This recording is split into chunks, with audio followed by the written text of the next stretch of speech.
Man, what's going on? What's going on? On my way to get some food, but while we on the way, let's talk this boxing. And what I wanted to talk today was about this kid Mazion. He's from Golden Boy. He's a Golden Boy fighter, and he passed away in a car accident. And after he passed away from the car accident, you saw a lot of things on the Golden Boy. You saw things from like Oscar De La Hoya and other people from Golden Boy talk about everything else except that situation. Like basically nothing was said about that situation, to the point where some channels started getting upset about it and started posting things about it. Like, yo, this kid is just passed away, and Golden Boy is not saying anything about it. The Zone is not saying anything about it. They're all quiet when it comes to it. You know what I mean? And it's messed up because, you know what I'm saying? Like, you're a promoter, this 24-year-old undefeated kid is under your banner, and you're not showing him no kind of love, no nothing. And it was weird. And then after this being put out there, finally Golden Boy says something about how they're sorry about, what happened to the kid and, his life, ending so early, this and that. But even at that point, they had not contacted the family. Never contacted his mother, his girl, nothing. Had zero contact with the family. To the point where a couple of days passed and the family started a GoFundMe page to raise money for like the funerals and other costs. And fans are out there. They're pushing. People started posting about it. They started putting out what the fans were saying on all the Golden Boy sites, Oscar De La Hoya sites, Bernard Hopkins sites. Like, yo, you out here really posting about all this BS, what I'm saying? And this kid's over here, passed away, and y'all not doing anything to help them or the family. You know what I'm saying? You're over here posting, oh, I'm sorry this. You're so sorry, but, you can't help this kid out, his family with the funeral costs, stuff like that. And then even boxers, the likes of Earl Spence started getting involved, where they, he got tagged, so then he reposted it, and he tagged Golden Boy. And he's talking about how he was going to, put some money up to help this particular kid. And then strictly just because of the negative backlash that they were getting, Golden Boy finally contacted the family and said they're going to pay for all the funeral costs and pay everything that pertains to that. And this particular situation, if everybody's wondering, these are the type of situations why those Al Haymon fighters don't leave him. Pretty much 99.9% of the time, they don't leave him. And they stay loyal to him. Exactly because of situations like that. Because they know when times are hard, you know what I'm saying? When ish hits the fan, he's going to be there. He's going to be there. And they know it. Daniel Jacobs caught cancer. All of a sudden got cancer. He wasn't making no big time money at that particular time. Al Haymon paid all the costs. He paid for everything. Danny Jacobs didn't have to worry. He said he didn't have to worry about nothing. That man took care of everything. Didn't have to pay him back. Nothing. He just make sure he was good. Adonis Stevenson, multi-millionaire, has millions of dollars. He had that crazy fight where he got bashed up, was in the hospital forever, unconscious, all that other stuff. His family, he has the money to pay for all that stuff. Al Haymon paid for everything. Paid for everything. In situations like this is why they don't leave that man. You know what I mean? Because they know when ish hits the fan, he's going to be there and he's going to make sure that they're good. So that loyalty is so strong to him because of that. It doesn't matter what you offer him. Adrian Broner was offered over $40 million from Rock Nation when they tried to do basically the same thing the Zone did and Eddie Hearn did when they were trying to pick up all of the PBC fighters, offering him all kinds of crazy money, and he didn't take it. He said, "Nah, I'm good." All these different fighters were saying, "Nah, we good, we good, we good." And when it came to the,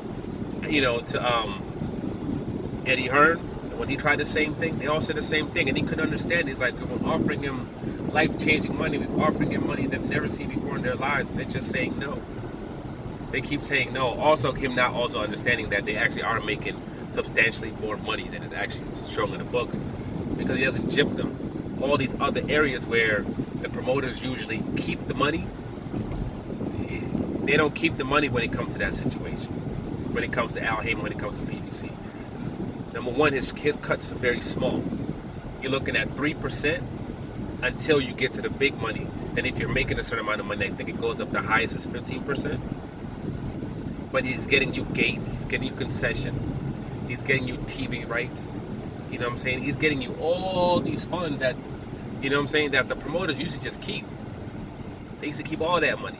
So you end up making substantially more money than the average boxer. And then they also show you, if you want to, they show you how to multiply that money. That's why so many of their fighters have all involved in real estate.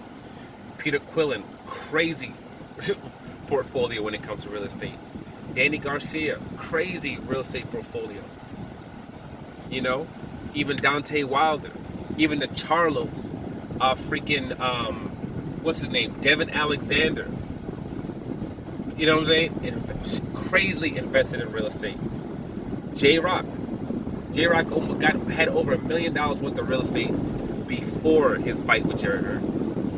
So with that check, he basically going to be able to, he's going to have a substantial amount. With that fight, and when he made up that fight, he's going to have $3 million plus worth of real estate. Easy breezy within the next year or so. And especially when this market crashes, he's really going to make money. So he's good. He teaches you all of this. He doesn't just give you the fish. He also teaches you how to fish and get that fish yourself. But he makes sure he also shows you where all the good spots are to get that fish too. You know what I mean? That's what he does. And that's why they love him so much. And that's why they won't leave him. Al Haymon got into boxing because Patti LaBelle knew what the hell's his name? Vernon Forrest. And, you know, Vernon Forrest was like, you know, he's really trying to get into boxing, and she's telling you know, he's really trying to, you know, push up, you know, when it comes to that industry.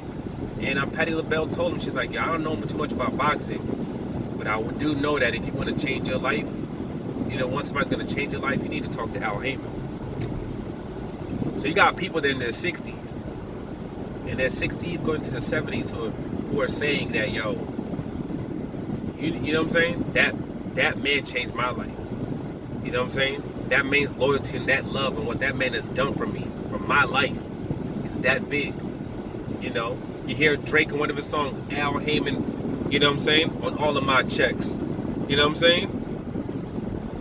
You know, Al Haymon's signature on all of my checks. Making that, because yeah, he's involved in music still too. Cardi B talking Al Haymon's name one time. So he's still heavily involved in all the music too. Still making bread when it comes to that too on the low. Still doing this thing when it comes to that. You know? And that guy was loyal to them.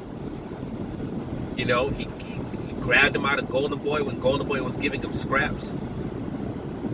And make sure they got paid off the rip. Mars will tell you this. Leo Santa Cruz will tell you this. Deontay Wilder will tell you this. Danny Garcia will tell you this. All these guys will tell you that. Adrian Broner will tell you that. All these guys will tell you that. They will all tell you that. All the things that he's done to him. So he will never leave. Because he's been right with them off from day one. And they know the amount of scumbags that are out there in the industry. When they go boxing. They know all the scumbag stuff that's out there. And the things that are done to people. And how they play people when it comes to their money. When it comes to how they'll set people up when it comes to fights. Everything. They know all that. And they know one thing for sure. Is that one man right there has been on point with them and been there for them from day one, looking out for them, period. In this particular situation, you know, his nickname, they call him Black Magic. And the way Golden Boy handled it, and the way Golden Boy handles some particular fighters, actually all their fighters in general, because all of them get F, including Canelo. Even though he makes a substantial amount of money, they're making a substantial amount of money off of him. They're taking huge chunks off of his checks. because of how dirty they do everybody else. Bob Arum, all the lawsuits that he has. You know, these types of reasons, especially also these type of reasons. What's happened to this kid and the way he was treated. That's the reason those guys, for the most part, they'll never leave Al Haymon. Just in case y'all wondering why. So now like, subscribe, share, I'm out.